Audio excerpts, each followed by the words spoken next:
The first one is basically, you need to actually get all the data ingested into what we call as a data lake. So the first part, what people do is they set up a data lake. Sometimes it can also be a data platform. Now, from the data platform or the data lake, you actually then consume data. So when you consume data, it could be, either through your data science models, AI and ML, or it could be the traditional BI, it could be self-service BI, it could be augmented BI.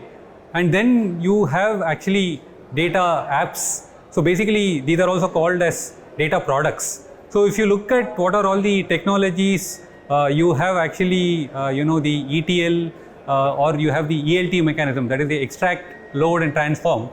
And then you, of course, have all of these happening now on cloud. Then you have data warehouse on cloud, or you can have a lakehouse architecture, you can have data lake, and then you actually come to your AI ML. So it could be your machine learning, it can also be your deep learning, and essentially then you have your data products, which is your, your intelligent apps. So that's what I would say is the, landscape from a technology perspective. The first part is, data is in silos. They are not in the same format across. Then the velocity of data which you get, it can be daily, it can be monthly, or it can even be yearly. Like for example, your payroll data could be monthly. Then, if you want your bonus, that could be, quarterly, or it could be yearly. So essentially the velocity of data, the veracity of data, the volume of data, all these are challenges. That's where you see actually cloud becoming big. But again, after that, you have the traditional challenges of data quality.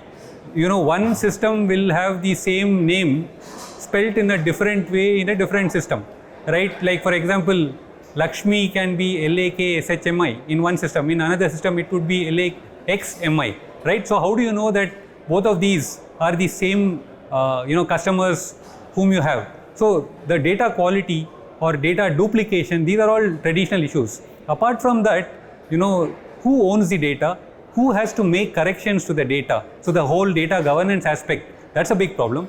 Then the other part is essentially, while I talked about data quality, you also have the privacy aspects. What should be revealed to whom. So that's one specific problem, which in fact hinders a lot of people from sharing data. So sharing data actually gives you more business value. So essentially what I would say is, for all the data technologies or the AI ML initiatives, your data privacy, your data quality, and of course the architecture around it, how to handle the velocity of data, veracity of data, volume of data, all this actually are a challenge. So what you need is essentially data strategy to have this all right. Yeah, the first is you have to start with your most critical business use cases, right? So you actually see a lot of failures in when people start a data lake or a data, I don't say a data warehouse, but essentially a data lake house or a data lake, right? The basic problem is that people think that once you have a data lake, you just put in all data, whatever you want, right? Finally, it doesn't get used, and then you don't have an ROI. So essentially what you need to do is you need to start from the business cases. From the business case, you actually get down to the KPIs, or you also look at what are all the AI use cases you want to actually implement. Then you actually take these systems into picture, and then once you build your data foundation, you actually take data from these source systems and what you call as data hydration. You take data only from those particular systems, you build your use cases, you deliver it.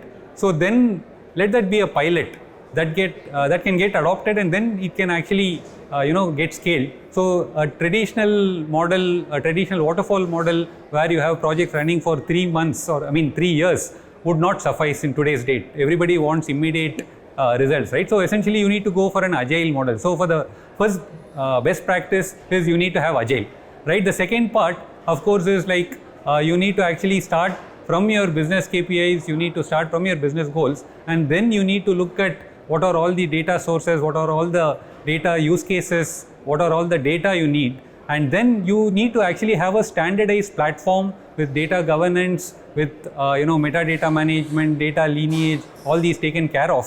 And then you need to have the right data governance and right data quality. So essentially, best practices is one is, of course, like you need to have an automated mechanism for hydrating all this data, for ingesting all this data.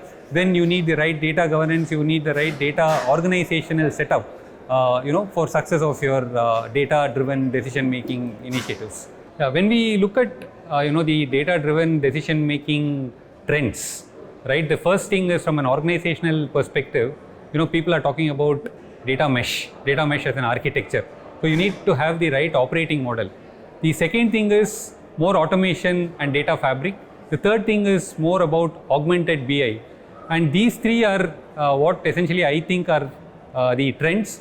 But of course, the biggest trend is data monetization and data sharing. So these are all how you get value out of data. So that's what is making data sharing and data monetization as the biggest trend, followed by the internal mechanisms like data fabric, data mesh, augmented BI.